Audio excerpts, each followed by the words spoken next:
Tessa from Mama's Geeky here. Thank you so much for stopping by my YouTube channel. I'm Tessa Smith with MamasGeeky.com. Thank you, Gail, for taking the time to talk with me today. I loved the movie. I thought it was so much fun.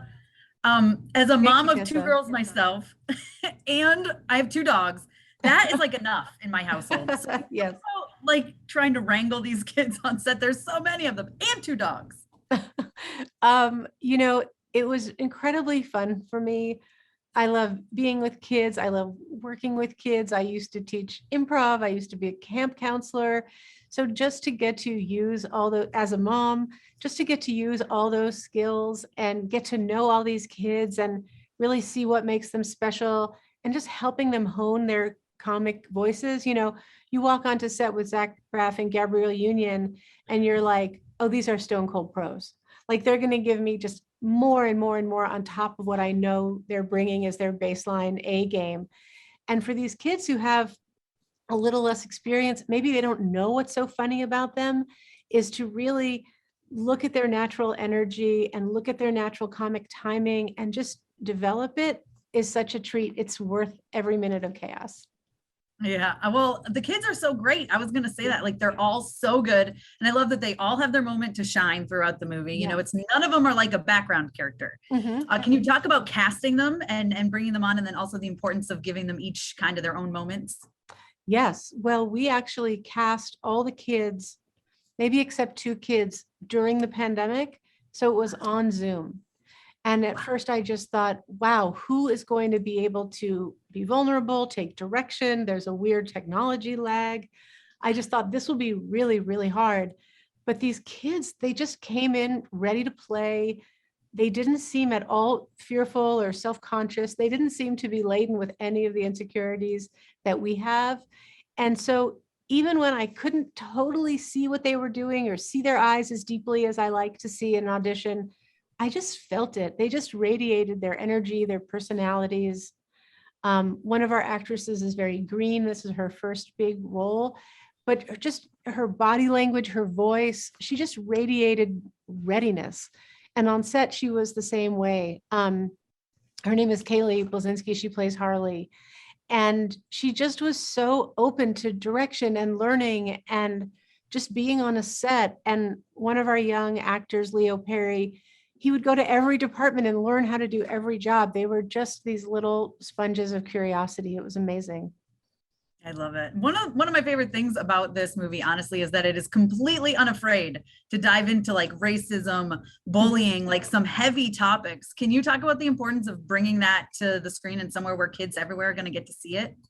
Yes. I mean, that was really a deep part of the script when Kenya and Jenny brought it to me. You know, coming from Blackish and Grownish and Mixedish, they're comedies that really also have some social satire in them.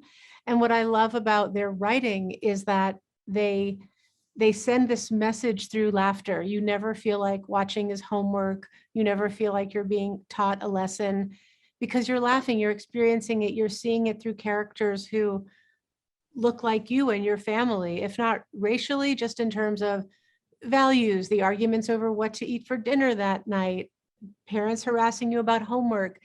It really, it helps you really see that as different as we are, we have more in common. So that really came to me with the script. And it was just important to me to make sure that we kept all those differences alive. There's a wedding montage. You see Paul at Zoe's wedding. You see that they jump a broom and break a glass. And that they're a couple that they don't try to neutralize their differences. They bring their different traditions and embrace them. And what I love is that there will be some white audience members who don't know what jumping a broom is. There will be some non-Jewish people who don't know what breaking a glass is. And maybe that'll start a conversation in a family, or maybe one family member will say, oh, yes, I did that. You don't know that? Oh, you know, and then it starts a conversation, and we love that. Yeah, I can't wait to watch it with my girls. We're going to the premiere. So tomorrow night, we're very excited. I haven't let them watch it yet because I want them to really fully experience it. But one of the things I know they're going to love too about it is that you bring a modernization to this, cheaper by the dozen has been around for a long time, but we have things like TikTok in here. So Yeah. can you talk about bringing in TikTok and just kind of updating cheaper by the dozen for modern times?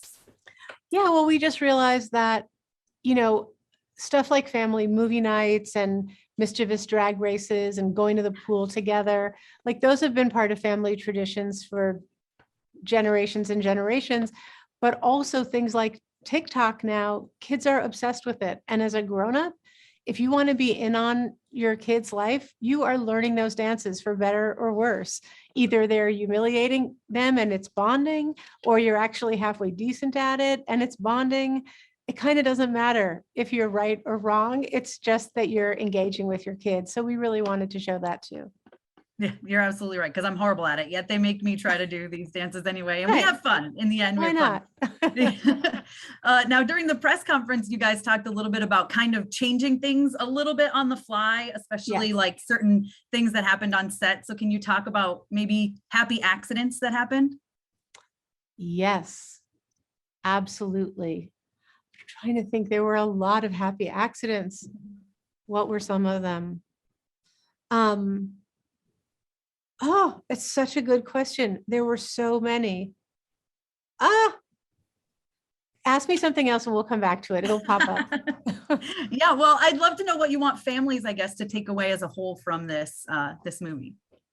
I think I want, if the credits roll and families are like, hey, read me a bedtime story. Hey, let's get up to some mischief when our parents aren't home. Everybody wants to play games together. Let's have family meetings. Let's all smush up on the couch instead of being in all different rooms. Just if families are like, let's do those things. Let's be closer. Let's spend more time together. That's just the only real takeaway that I want people to have. And to learn about kinds of families that are different from theirs and see that they're just as tightly bonded and just as loving. Yeah, I love that. Like, I was going to actually bring up the whole blended family, bringing that in, because that's something that a lot of families deal with now. And I love the aspect of the two exes not really being villains and being kind of part of the village. Can you talk about, making sure they were, part of this, not like a villain? Yes, absolutely. I think an easy trap to fall into in movies like this is that, first of all, the main parents are kind of idiots.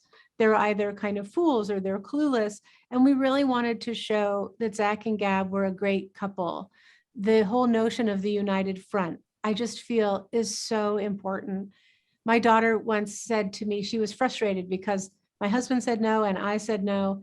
And she said, it's so frustrating. You and Daddy never disagree. And I said, you don't stay up late enough.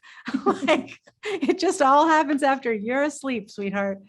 I think she was like 5. She did not understand what I meant. That was probably for the best. But I think also with exes, I think in movies, those are complicated relationships. So they're much easier to write off as villains, but we really wanted to show grown-ups doing their best. Like, Kate is a bit of a child herself. She is purely a foil for Zoe, and she's so irresponsible and flibberty-gibbet. But we really wanted to show her she's trying to contribute. She loves being part of it. She loves this blended family too. She loves those littles like they're her own. I mean, how could you not? And then Dom's character, that he's not just this absentee dad.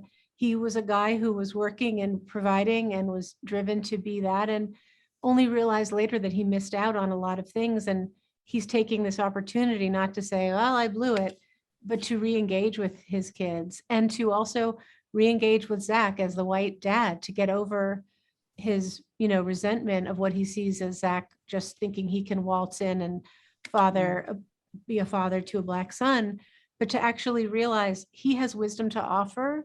And if he's actually patient with Zach and takes this moment seriously, he can teach Zach how to be a better father to his son and his stepson. And the idea that we have skin in the game with each other makes us the best parents and best parenting allies.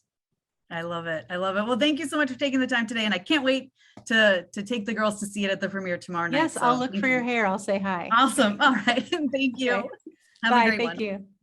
Thank you so much to all of my monetary supporters, my members here on YouTube, as well as my patrons. If you haven't joined yet, please consider doing so. We have some really awesome perks, including a monthly Zoom meeting where we get to talk face to face. Thank you again to everyone who supports me.